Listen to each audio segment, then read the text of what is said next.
12절, 13절 우리 두 절을 같이 읽겠습니다.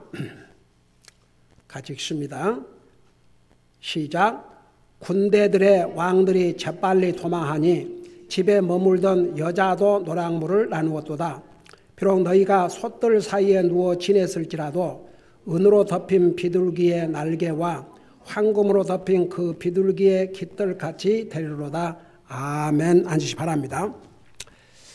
여러분은 이스라엘 백성을 하나님께서 어떻게 이집트에서 해방시켜 주신 그 과정, 가나안 땅에 들어가기 전에 많은 일들이 있었습니다. 이스라엘 백성들이 하나님 앞에 불평하고 원망함으로써 죽임도 당하고 불뱀에 물려서 죽기도 하고, 또 적들이 그냥 이렇게 암몬 족속이라 이랬는데 그냥 좀 큰 길로 지나가고 물을 먹어야 된다면 물값도 다 내고 그럴 테니까 지나가게 해달라.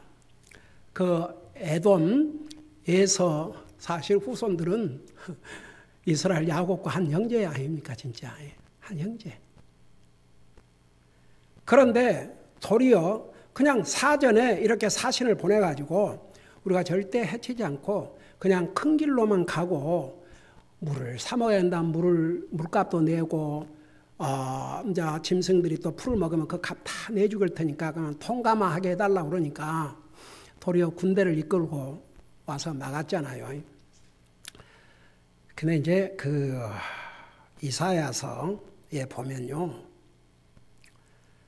이스라엘의 잘못을 청함할 뿐만 아니라 현재로 말하면 지금 이스라엘 나라를 둘러싸고 있는 중동의 모슬람 국가들, 그 나라들이 어떻게 멸망할 것을 주여 이사야 선지자를 통해서 다 예언한 내용들이 나와 있어요.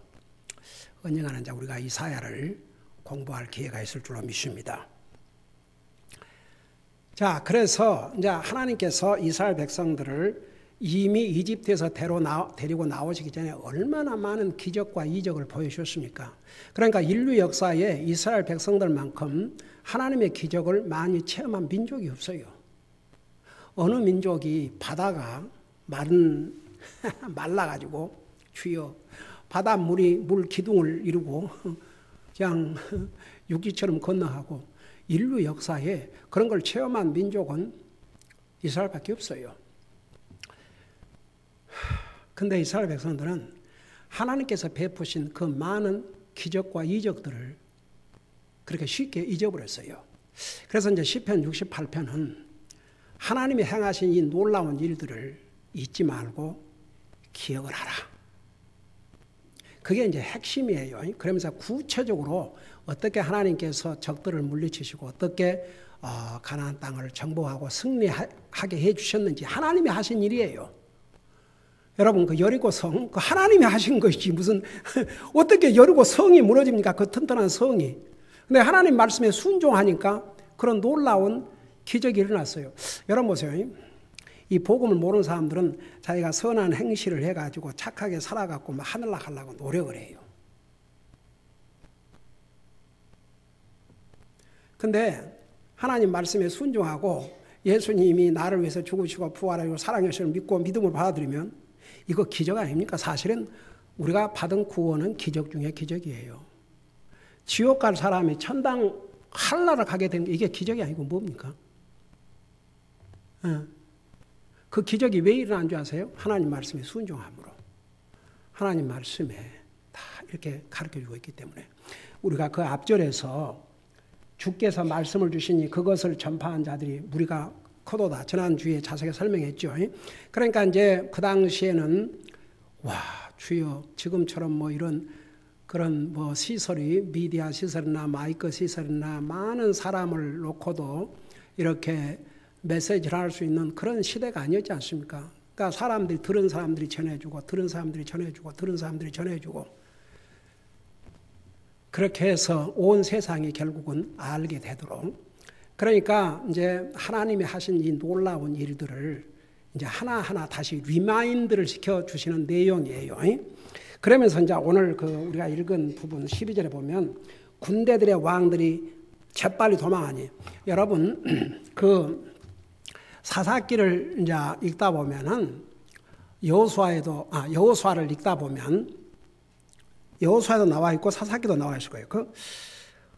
어떻게 옛날에는요, 지금은 나라가 세계 나라가 200 몇십 나라가 된다는데 나라 단위가 상당히 크지만은 옛날은 나라 단위가 작았어요. 그러니까 나라들이 수없이 이렇게 나눠져 갖고 다 그 나라들마다 왕이 있고 군사가 있고 왕이 군사가 있고 그야말로 철통처럼. 근데 그걸 이스라엘 백성들이 그 땅을 점령할 수가 없어요. 그러니까 하나님께서 친히 이제 앞장서셔서 점령을 하시는데 아무래도 여러분 보세요. 하나님께서 가나안 땅을 정복하기 전에 모세 때 12명의 스파이를 보냈지 않습니까? 이 가나안 땅에. 그러니까 12지파들 대표들을. 근데 그 12명 중에서 2명을 제외한 10명은 돌아와서, 그러니까 그들은 믿음으로 하나님이 우리를 인도하신다 그런 생각을 안 하고 완전히 사람 관점에서 보니까 아닌가 아니라 와, 성마다 얼마나 튼튼하게 이 성이 이루어져 있고 얼마나 튼튼하고, 그리고 거기에 사는 사람들은 아주 키도 크고 무시무시하게 생겼고, 그러니까 도저히 이 사람들을 상대해서 싸워서 이 땅을 점령한다. 그게 사람의 눈으로는 불가능하거든요. 그러니까 믿음으로 본 게 아니라 육신적인 눈으로만 본 거예요. 그러니까 10명이 와가지고 그 땅 가니까 과연 기름지고 그 포도송이를 땄는데 그걸 짊어지고 왔다고 그러지 않습니까? 얼마나 포도송이가 크고 얼마나 열매들이 주여. 그러니까 분명히 그 땅이 기름진 땅이지만 그 땅을 정복하고 차지한다는 건 불가능합니다. 근데 똑같은 상황을 여호수아와 갈렙은 그렇게 안 봤거든요. 능히 적을 정복하고 승리할 수 있습니다. 왜? 하나님께서 우리와 함께 하시기 때문에. 저는 그런 면에서 그 다윗이 골리앗이라고 하는 그 대장수가 우리가 전쟁을 할 것이 아니라 나를 상대할 사람을 보내라. 그래서 내가 이기면 너희들이 내 종이 되고 내가 지면 우리가 너희 종이 되겠다. 주여, 그 엄청난 체계를 갖춘 그런 진짜 무시무시한 적이, 그러니까 이스라엘 군인도 쉽게 말하면 쫄았어요. 쫄아. 그래갖고 어떻게 할 줄 모르고 나갈 사람이 없는 거예요. 근데 어린 목동 다윗이 여러분 그 성경 다시 한번 읽어봐요. 얼마나 그야말로 통쾌한가. 너는 검과 창으로 오지만 나는 만군의 주 여호와 이름으로 내게 가노라. 물맷돌을 하나 가지고. 그러니까 이 골리앗 대장이 생각하기로는 어린 젊은 애가 내가 무슨 개냐 쉽게 말하면 내가 개냐 이놈아, 네가 그 돌을 가지고. 근데 어떻게 했습니까? 다윗은요 그 적을 본 게 아니에요. 그 적의 1000배 만배 그런 적의 수많은 적도 물리칠 수 있는 하나님께서 함께 하심을 믿었거든요. 그의 물맷돌을 던지니까 여러분 사실 다 이렇게 얼마나 그 투구를 쓰고 무장을 합니까? 근데 정말 그게 다윗의 기술로만 거기를 딱 박혔을 것 같습니까? 다윗은 믿음으로 하나님 의지하고 던지니까 그 돌이 날아가서 그 골리앗의 이마를 정통으로 맞게 하신 분은 누구라고 생각해요? 하나님이 하신 거예요. 하나님이. 그러니까 다윗도 너는 칼과 창을 의지하고 나오지만 나는 만군의 주 여호와 하나님의 이름으로. 그러니까 다윗이 대승리했지 않습니까? 그 12명 중에서요 여호수아 갈렙만 그런 믿음을 가졌어요. 나머지 10명은 전부 인간적인 생각. 결국은 그 10명 때문에 이집트에서 430년 종살하고 나온 그 사람들 가운데 20세 이하 그리고 여호수아 갈렙 외에는 한 사람도 가나안 땅에 들어가지 못하고 가나안 땅을 눈앞에 두고 다 죽었어요. 참 얼마나 새듭니까? 근데 이제 가나안 땅을 정복해야 되는데 바로 첫 성이 여리고 성이죠. 얼마나 튼튼한 성인데 솔직히 말해서 얼마나 이스라엘 백성들 인간적인 면에서는 과연 우리가 이 성을 정복하고 이 땅을 차지할 수 있을까? 두려웠겠지요. 여러분 사람은 죄의 속성을 가지고 태어났기 때문에 두려움이라는 게 항상 있어요. 예. 그 종류가 다르고 다르지만 사람은 다 뭔가를 두려워하고 살게 돼 있어요. 그 죄의 속성 때문에. 사실 우리가 가장 두려워하는 것이 죄거든요. 죄는 사람을 죽게 만들었고 그 죄를 예수님을 통해서 용서받지 못하면 지옥 가야 되니까, 영원한 지옥 가야 되니까. 그러니까 여러분 그 여리고 성을 정복해야 되는데 그래서 여호수아 1장 보세요. 우리 주님께서 반복해서 두려워 말라, 담대하라, 두려워 말라, 담대하라, 두려워 말라, 담대하라. 하나님께서 여리고 성은 싸울 필요도 없었어요. 그 다음에 이제 아이성은 싸웠지만 여리고 성 첫 성은 싸울 필요도 없이 하나님의 권능으로 그 도성이 무너져 버리게 만들으셨죠. 이제 이런 것을 통해서 여호수아와 이스라엘 백성들에게 결국 전쟁은 우리가 하는 것이 아니고 하나님이 하시는 것이구나. 담대하게 이제 다른 나라들을 정복해 왔지만 그것도 지난번에 우리 불안기 성사님 오셔서도 말씀하셨지만 결국 이스라엘 백성들이 이걸 다 정복해야 되는데 다 정복하지 못하고 나중에 이제 또 부족하니까 또 가서 정복하고 결국은 다 정복하지 못했던 그 사람들이 남아가지고 그들의 가시가 되고 올무가 돼서 이스라엘 백성들이 결국은 하나님 말씀 불순종하고 우상 숭배를 하는데 큰 역할을 하게 되지 않습니까?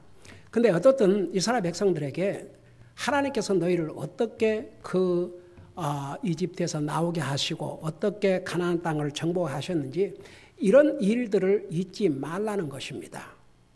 그러니까 우리 구원받아 하나님의 자녀들은요, 하나님께서 우리를 구원해 주신 이 은혜를 순간도 잊으면 안 됩니다. 한번 잠깐 우리가 지금 주님을 모르고 흑암 속에 산다고 생각해 봐요. 와, 이 세상이 전부인 줄 알고 이 세상에 완전히 묻혀 살다가 죽고 보니 다시는 돌이킬 수 없는 영원한 지옥이다. 상상만 해도 끔찍해요. 그러니까 얼마나 주님 은혜 감사합니까? 자, 이런 걸 생각하면서 그 12절을 보세요. 군대의 왕들이 재빨리 도망하니, 그러니까 여러분 가나안 땅에 살고 있던 이런 왕들 다 군대를 거느리고 무기도 엄청나고 그랬어요. 근데 결국은 하나님의 능력 앞에서 다 무너졌어요. 그래서 이제 왕들이 재빨리 도망갔다. 여러분 한번 여호수아 읽어봐요. 여호수아 사사기, 그리고 이제 계속 그 역사의 기록인 사무엘상, 사무엘하, 열왕기상, 열왕기하, 역대상, 역대하 이렇게 읽어보면 유다 왕들, 이스라엘 왕들, 유다 왕, 그 다음에 유다 역사, 이스라엘 역사에서 전쟁을 치를 때마다 사실 엄청난 대전쟁, 도저히 이스라엘이 감당할 수 없는 그 전쟁은 우리 하나님께서 친히 하셨어요. 와, 시리아 적을 18만 명을 하나님께 친히 그냥 다 송장으로 만드셨어요. 유다는 전쟁할 필요도 없이. 그러니까 하나님께서 결국은 이스라엘 백성들 이렇게 가나안 땅으로 인도해서 그들이 불순종함으로 또 이렇게 종사를 하게 되고 그랬지만 하나님께서 그때마다 이스라엘 백성들을 건져 주시는데 적들이 도망을 할 때는, 그러니까 왕들도 그야말로 이제 자기들이 지게 됐다 그러면 도망가기에 바빴죠. 그러니까 어떻게 그런 일들이 있었느냐? 한 나라도 아니고 그 많은 나라들을 하나님께서 함께 해주셨기 때문에.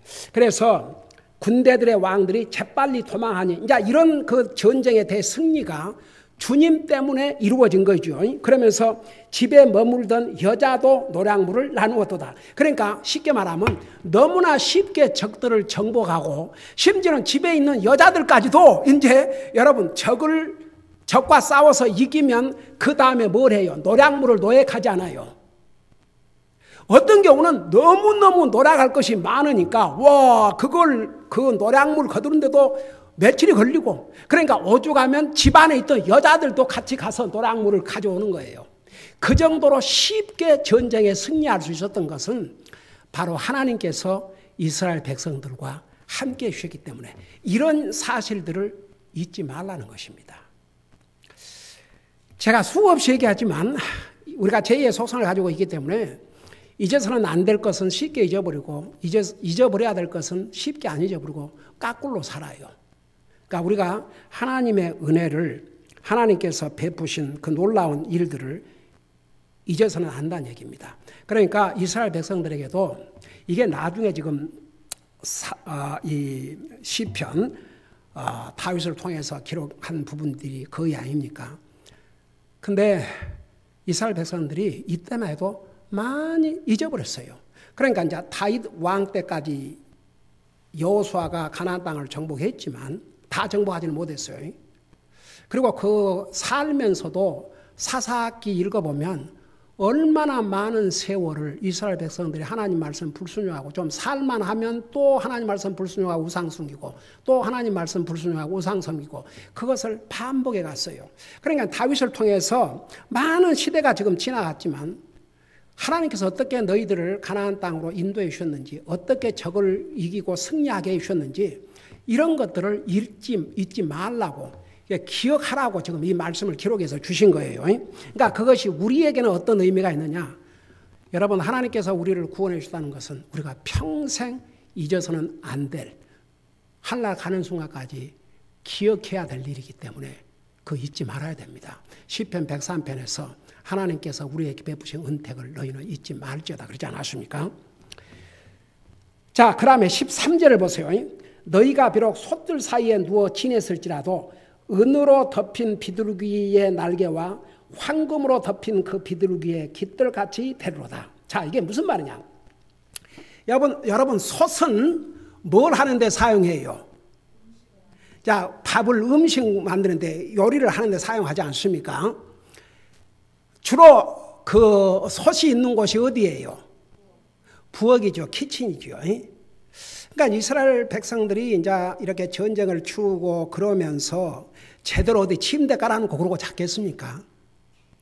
텐트 생활할 때가 많았고 심지어는 이렇게 아무래도 이제 춥고 그러니까 솥에서 이렇게 음식하고 그 뜨거운 기운을 좀 받기 위해서 그 주변에서 이렇게 누워 자기도 하고 무슨 오늘날처럼 이렇게 편안한 잠자리가 있고 그랬겠습니까? 얼마나 환경적으로 불편하고 어려운 상황을 겪기도 했지만 하나님께서는 그 상황에서 또 이스라엘 백성들에게 어떻게 그들에게 놀라운 방법으로 공급해 주셨느냐. 봐요. 비록 너희가 솥들 사이에 누워 지냈을지라도 그런 야전에서 전쟁하면서 그런 상황에 편안하게 밤에 잠도 잘 수 없는 그런 환경 속에 있었을지라도 은으로 덮인 비둘기의 날개와 황금으로 덮인 그 비둘기의 깃들같이 되리로다. 여러분 상상해 봐요. 비둘기는 사실 평화를 상징하는 새 중에서도 좋은 새로 그렇게 보지 않습니까? 근데 시편에 보면 시편 74편 19절에 보면 동시에 이 비둘기는 이스라엘을 상징하기도 했다고 그랬어요. 근데 한번 봐요. 이제 그렇게 전쟁을 치르면서 밖에서 그런 이제 이렇게 편안한 잠자리에서 자지 못한 그런 상황이 있을지라도 하나님께서는 이 비둘기의 깃털에다가 적들로부터 은을 실어 나르게 하고 금을 실어 나르게 하고 그래서 은금으로 이스라엘 백성들에게 적들에게서 빼앗아 가지고 이 비둘기들이, 여러분 그 새들이 성경에 보면 하나님 앞에 참 쓰임을 많이 받는데 까마귀, 하나님의 종 엘리야가 피해 도망할 때 그 까마귀를 통해서 하루에 2끼씩 먹였잖아요. 그러니까 이렇게 상황이 어렵고 이런 정말 마치 부엌은 잠자는 곳이 아니지 않습니까? 그런 어려운 상황에 있을지라도 하나님께서는 이런 비둘기를 통해서 은을 실어 나누고 적군으로부터 금을 실어 나누고, 하나님께서 그런 방법으로 공급을 하시는 것이죠. 여러분 보세요. 우리가 이제 때로는 우리의 삶을 돌아보면서 우리에게 여러 가지 힘든 일도 있고 어려운 일도 있고 그랬지만, 참 우리가 이렇게 지금까지 이렇게 먹고 살고 그래도 비를 제때에 폐하고, 나 옛날에 우리 교회 다녔던 한 젊은 여자 자매가, 미혼 자매가 자기가 아주 행복할 때가 있는데, 그 행복할 때가 이제 첫째는 하나님이 아니니까 주님 생각할 때 가장 행복하지만, 살면서 행복할 때가 언제냐 그러면 비를 제때에 끊어보낼 때. 여러분 보세요. 그게 빌은 페이를 해야 되는데 인감이 없다. 그거 고달프고 힘든 일이에요. 그 빚에 쪼달리는 사람들은 세상에 힘든 게 그보다 힘든 게 없을 만큼. 그러지만 우리가 지금까지 살아오면서 참 한번 다 봐요. 하나님께서 어떻게 우리를 공급해 주셨는지. 우리가 잘나서가 아니에요. 하나님의 은혜예요. 우리가 누리는 모든 것, 우리가 좋은 잡을 갖고 있다면 그것도 하나님의 은혜고, 우리가 정말 때로는 감기 들고 그러지만 그래도 건강해서 병원에 입원 안 하고 이런 것도 하나님의 은혜고,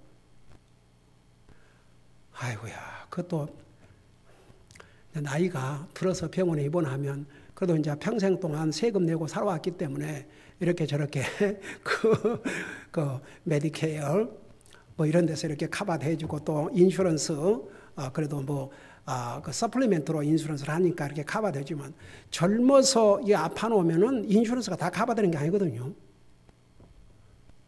그러니까 참 어떻게 보면 이렇게 정말 하나님께서라도 건강을 주시고 우리 필요한 모든 것 이렇게 공급해 주시고, 빌 늦지 않고 2day 지나지 않고 그 안에 빌을 폐하게 해 주시고, 이게 다 하나님의 은혜예요.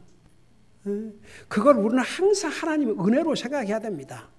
그러니까 하나님 안 믿는 사람은 그런 상관도 안 하죠. 내가 좋은 자 가지고 있고 내가 잘해서 그러지만, 우리 믿는 사람은 이것이 다 하나님의 은혜라는 거. 그러니까 그런 그 하나님의 은혜에 감사한 마음을 갖고 살면요, 이제 하나님을 섬기는 것도 기쁨이 되고.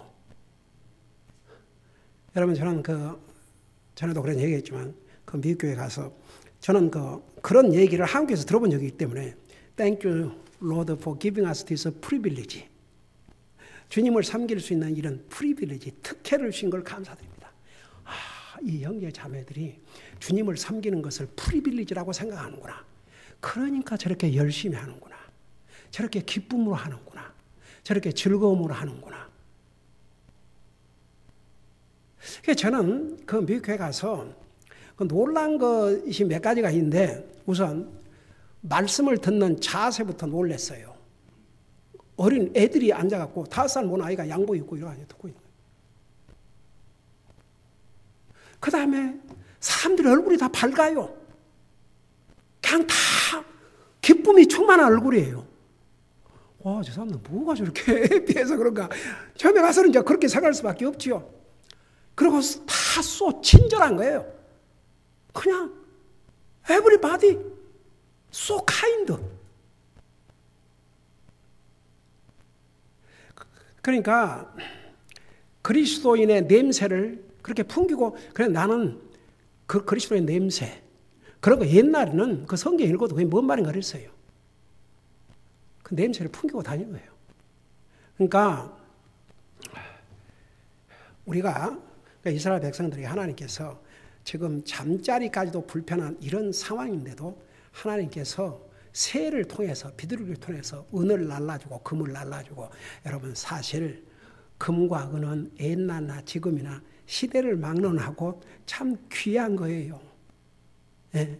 근데 이런 금과 은을 비둘기를 통해서 까마귀가 아니고 비둘기를 통해서 했다는 것도 참 이렇게 블레싱. 비둘기는 평화를 상징하는 것이잖아요. 지금 전쟁 중이에요. 전쟁을 치르고 있는 이스라엘 백성들에게 두 가지를 보여주고 있는 거예요.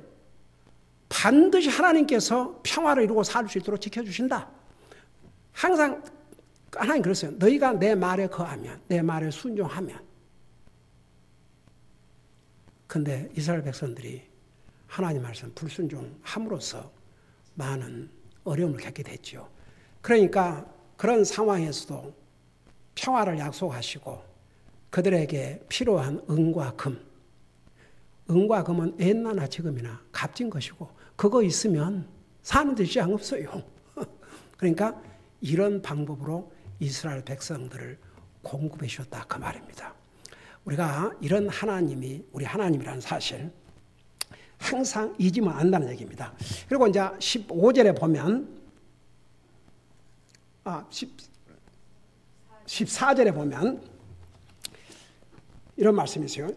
전능자께서 왕들을 그것 안에서 흩으실 때에 그러니까 여기도 보세요. 이스라엘이 전쟁에서 적을 물리치고 왕들을 물리치고 승리한 게 아니고 하나님께서 친히 전쟁에서 승리를 하게 해주셨다는 것을 여기서 다시 한번 말씀하고 있죠. 전능자께서 전능자 여러분 영어로 the almighty 대문자예요. A가 대문자 almighty 그러니까 능치 못할 것이 없으신 하나님 전능하신 하나님 모든 것을 하실 수 있는 하나님 그 하나님께서 결국은 적을 물리치시고 왕들을 흩어지게 하셨다는 얘기죠. 그러면서 전능자께서 왕들을 그것 안에서 흩으실 때에 그것이 마치 살몬의 눈처럼 흰색을 띠도다. 이 살몬은 산입니다. 산. 근데 그 산을 블랙 마운틴이라고 그러는데요. 블랙 마운틴. 검은 산. 그러니까 어떻게 그 검은 산을 이루었는지 모르겠지만 여러분 보세요. 눈은 색깔이 뭔 색깔이에요? 흰색이죠. 검은색과 흰색은 정반대지요. 근데 이 헐몬산에 그러니까 적들은요 전쟁을 할 때 그거 아세요. 항상 그 지형지물이라고 그래요. 지형지물을 이용을 해요. 전쟁의 도구로. 그러니까 예를 들어서 아주 그 계곡이라든가 곤란한 그런 산들, 높은 산들 그런 것을 전쟁에 방어하기도 좋고 어떤 면에서도 공격하는 사람은 공격하기도 좋고 그래서 그런 높은 산들을 사용을 해요. 제가 군대에 있을 때 한 번씩 그 꼭 전쟁을 방불하는 그런 대훈련이 있어요. 1년에 한 번씩. 저는 정보처에서 이제 근무를 했는데 그때는 저도 짊어지고 출동을 하는데 뭘 짊어지고 출동하냐 그러면 저는 그 의무 그러니까 전쟁 중에 군인들끼리만 통하는 그 이제 아머라고 아모 그걸 보내오면 그걸 전령이 전달해요. 그러면 그 의미가 무엇인가를 해석을 해가지고 내가 이제 보내줘야 돼요. 그러니까 나도 그 사무실에서 한 거 아니고 그 장비를 짊어지고 같이 이제 주로 나는 이제 그 지휘관 옆에서 가니까 포병이 그냥 발로 걷는 거는 완전히 그냥 다르죠, 그냥. 예. 지휘관 옆에서 이걸 다 보고를 해야 되니까 차 타고 안전하게 그래야 이걸 빨리빨리 해가지고 전달하고 하는데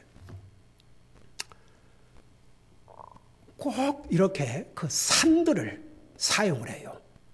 산들을, 그리고 소위 그 지오피라 해갖고 저거를 동태를 살피는 데가 다 어디인 줄 아세요? 산 꼭대기에다가 굴을 파가지고 그 굴 안에 들어가면요. 밖에서는 안 보이는데 안에서는 다 이렇게 문을 해가지고 다 보이게 돼 있어요. 그래서 높은 산들을 그 지형지물을 이용한다 그래요. 그 지형과 여러 가지 그것을 다 도구로 사용을 하는 거예요. 그러니까 보세요. 이 전쟁에서 이 헐몬에 여기 뭐라 했어요? 살몬. 그 다음에 또 썰면 그 살몬의 눈처럼 흰색을 돋았다. 그 살몬이라는 그 아주 검은 산, 그 높은 산에 눈을 하나님께서 쏟아부셔가지고, 여러분 그 눈 사태 알죠? 그러면 거기서 미끄러져 죽든지 하여간 눈 사태가 나서 죽든지, 그러니까 그런 방법으로 적을 흐트러지게 만드신 것이 사람이 하는 것이 아니죠. 하나님이 하신 것이죠. 그러니까 이스라엘 백성들에게, 훗날을 살고 있는 이스라엘 백성들에게도 너희가 오늘날 평화를 누리고 이 사는 것은 바로 너의 전능자, 너의 하나님께서 이 적들을 이런 여러 가지 방법을 통해서 물리치시고 승리하게 해 주셨기 때문에 너희가 전쟁에 승리를 하고 이런 가나안 땅에서 평화를 누리고 산다는 거 잊지 말라는 것이죠. 그러면서 보세요. 15절에 보니까 하나님의 산은 바산의 산 같으니 곧 바산의 산과 같이 높은 산이로다. 근데 하나님의 산을 바산의 산이라고 그랬고, 그 바산의 산은 높은 산이라고 그랬어요. 그러니까 하나님께서 높은 산을 하나님이 거하시는 산으로 선택을 하셨어요. 그 16절에 보면 이런 말씀이 있어요.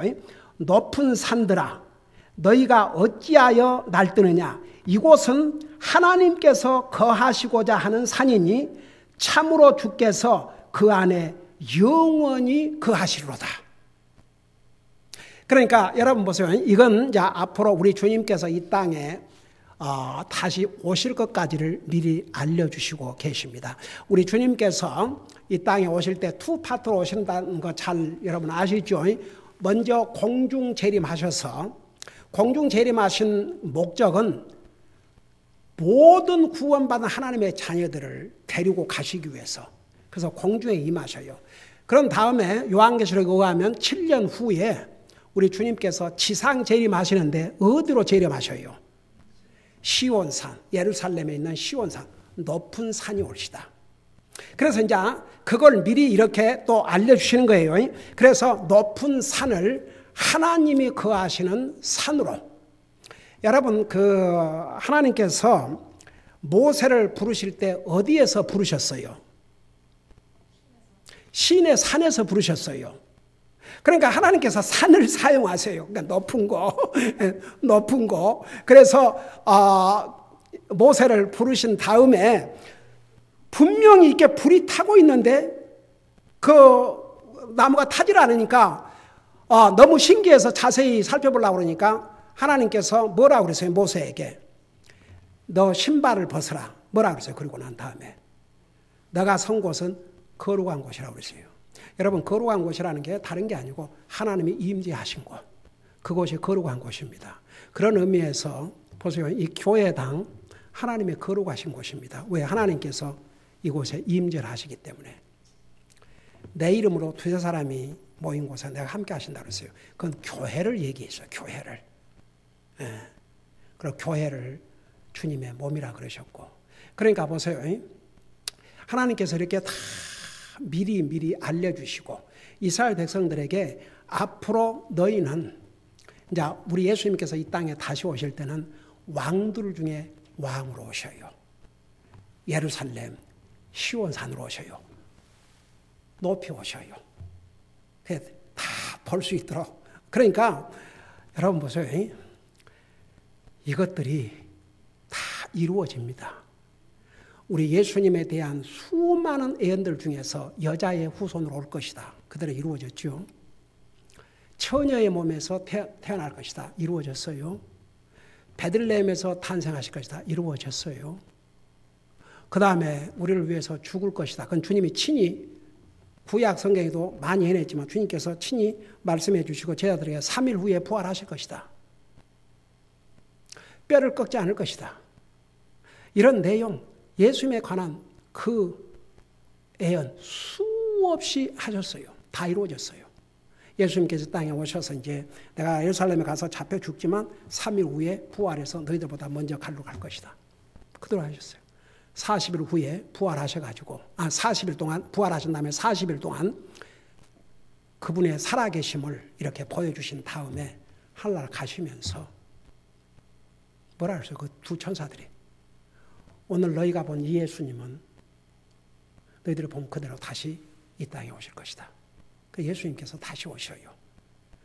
지상 재림하실 때는 영광의 왕으로, 왕들 중에 왕으로 이 땅에 오시는데 그 시온산으로 오셔요. 그러니까 산을 많이 사용하셨어요. 성경에 보면. 자, 그래서 여기에 자 그런 걸 생각하면서 하나님의 산은 파산의 산 같으니 곧 파산에 갇힌 높은 산이로다. 그래서 높은 산을 하나님의 산이라 이렇게 말씀하셨고 그 다음에 16절에 높은 산들아 너희가 어찌하여 날뛰느냐. 이 날뛴다는 의미는 좋아서 그냥 아주 춤을 덩실덩실는 그런 모습이 옳시다. 그러니까 산도 기뻐하는 거예요. 왜? 그곳으로 주님이 오시니까. 여러분, 제가 수없이 얘기했지만 자연 만물은 다 하나님을 알고 하나님 말씀에 100% 순종해요. 바람아 불으라 그러면 불어요. 풍랑아 불으라 그러면 또 불어요. 그치라 그러면 그쳐요. 여러분, 그 두 가지를 대표적으로 구약시대 때 요나 하나님 말씀에 불순종하고 하나님 피해서 도망가니까 하나님께서 어떻게 했어요? 풍랑으로 그 뒤를 쫓으셨죠. 보세요. 바람과 파도도 하나님 말씀에 다 순종해요. 근데 신약시대에 와서 지금 예수님의 제자들이 배를 타고 오는데 풍파가 일어나가지고 다 죽게 됐어요. 예수님이 잠잠하라. 다 잠잠했어요. 그러니까 배에 타고 있던 사람들이 도대체 이분이 누구시기에 바람과 바다도 이렇게 순종하는 거. 그러니까 예수님 제자들까지도 부활의 주님을 만나기 전까지는 긴가민가 했어요. 근데 부활의 주님을 만나고 나니까 그때부터는 완전히 100% 달라졌죠. 제가 7월달 선교회 달 때 다시 한번 12 사도들이 어떻게 마지막을 맞이했는지, 어떻게 주님을 위해서 순교를 당했는지 여러 해 전에 한번 전했는데, 그러니까 부활의 주님을 만난 다음에는 더 이상 똑같은 모습들이 아니었어요. 그거 아세요? 예수님의 그러니까 엄마가 낳은 다른 자식들, 요셉과 사이에서 낳은 자식들, 예수님 안 믿었어요. 언제까지 안 믿는 줄 아세요? 예수님이 부활할 때까지. 부활의 주님을 만난 다음에서 회개하고 다 구원받았죠. 그래서 우리 예수님께서 하늘나라 가신 다음에 120명이 다락방에 모였는데 거기에 예수님 어머니 마리아뿐만 아니라 그의 마리아의 다른 자녀들. 그러니까 주님에 대한 예언 다 이루어졌어요. 하나만 다시 이 땅에 오시는 거. 그게 안 이루어질 것 같아요. 일어나요. 그래서 여기에 보니까 너희가 어찌하여 날뛰느냐. 산이 다 날뛰는 거예요. 주님이 오시니까. 예? 하물며 우리는 어떻게 하겠습니까? 여러분 로마서 8장에 우리 배웠죠. 자연 만물이 신음하고 있다고 그랬죠. 언제까지? 하나님의 아들들이 나타날 때까지. 다시 말하면 하나님의 아들들이 이제 육신의 영광에 부활할 때까지. 그래야 자기들도 이제 다시는, 여러분 나무도 다 이렇게 썩고 죽었다가 또 살아나고 하지만 자연 만물이 다 저주를 받았어요. 사람 때문에. 근데 이제 우리 주님이 영광 중에 오셔서 우리가 영광의 몸으로 변화되면 자연 만물도 다시 회복이 되는 것이죠. 그러면서 이곳은 하나님께서 거하시고자 하는 산이니, 그러니까 높은 산, 높은 산들아 그랬어요. 높은 산들아. 그 높은 산들은 하나님께서 거하시고자 하는 곳이라 그렇게 말씀하셨죠. 참으로 주께서 그 안에 영원히 거하시리로다. 그러니까 하나님께서 이제 앞으로 보세요. 천년 왕국 동안에 예루살렘으로부터 세상을 다스리시고, 그러니까 천년 왕국이 끝난 다음에 새하늘과 새 땅. 그 새 땅에는 누가 산다 그랬어요?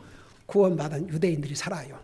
근데 우리 하나님은 하늘나라 천국에 가 있는 이 철치 세인트, 이방 세인트들도 다 마찬가지고 우리와 함께 하시면 동시에 구원받은 유대인들에게도 함께 하셔요. 영원토록. 제가 아침에 얘기했죠. 하나님 그러면 동시에 안 계신 곳이 없다는 게 바로 하나님의 특징이라고. 그래서 이렇게 하나님 말씀을 통해서 하나님께서 이스라엘 백성들과도 영원히 함께 하시고, 이제 구원받은 하나님의 자녀들, 그 다음에 이방인으로서 구원받은 우리와도 영원히 함께 하시고. 그러니까 성경에서 우리 예수님에 대한 예언의 99%가 이루어졌어요. 다시 오시는 거, 그 하나만 남았습니다. 그래서 이스라엘 백성들에게 너희들은 이것을 잊지 말라. 이미 주님께서 너희들을 위해서 행한 일뿐만 아니라 앞으로 이루어질 미래의 일들까지를 생각하면서 잊지 말고 살아난 겁니다. 우리에게도 마찬가지예요. 우리가 하나님께서 우리를 구원하셔서 영원한 지옥으로부터 건져주실 뿐만 아니라 우리에게 미래의 이 영광을 예비하셨다는 거. 저는요, 요한복음 14장을 읽을 때마다 so happy. 이제 우리 예수님께서 제자들에게도 한꺼번에 많은 것을 가르쳐 주지 않았어요. 조금씩 가르쳐 주셨어요. 그러다가 이제 아무래도 때가 되니까 이제 예수님께서 십자가에 돌아가셔야 되니까 우리 인생의 죄를 대신해서 알려줬죠. 내가 이제 예루살렘에 가서 붙잡혀서 내가 이제 죽겠지만 3일 후에 부활할 것이다. 근데 그 제자들도 그 얘기 중에서 가장 중요한 게 내가 3일 후에 부활한다는 이 말씀인데, 이 말씀은 완전히 잊어버리고 내가 예루살렘에 가서 죽는다, 그러니까 거기에 질려가지고 완전히 근심에 사로잡혀 있었어요. 우리가 때로는 더 좋은 것을 생각하지 않고 안 좋은 걸 생각하면 더 근심하게 돼요. 그러니까 좋은 것에다 포커스를 맞추면 덜 근심하게 되고. 그러니까 예수님이 요한복음 14장에 보면 너희는 마음에 근심하지 말라. 하나님을 믿고 나를 믿으라. 내가 가면 너희가 거할 곳을 예비하고 내가 다시 와서 너를 데려가겠다. 그 주님이 약속하셨어요. 그 약속을 지키러 이 땅에 다시 오십니다. 그러니까 우리를 구원해 주신 하나님의 은혜를 잊어서는 안 될 뿐만 아니라 앞으로 우리 앞에 전개된 이런 미래의 약속을 항상 바라보면서 거기에 초점을 맞추고 살면 우리 아무 근심할 필요 없어요. 정말 우리는 소망 가운데서 즐거워하며 이 산도 벌떡벌떡 산이 날뛴다고 그러지 않습니까? 예, 산이 자연도 날뛰는데 우리가 얼마나 기뻐하고 살아야 될 것인지를 말씀해 주고 있는 것입니다. 기도하십니다. 우리 아버지 하나님, 이스라엘 백성들을 하나님께서 정말 인류 역사의 어느 민족에게도 보여주지 않았던 그런 이적과 기적을 베푸시고 그들을 가나안 땅으로 인도해 주셨습니다. 그러나 이스라엘 백성들이 많이 이 하나님의 놀라우신 은혜를 잊어버리고 하나님 말씀에 불순종하고 우상 숭배했지 않습니까? 이스라엘 백성들에게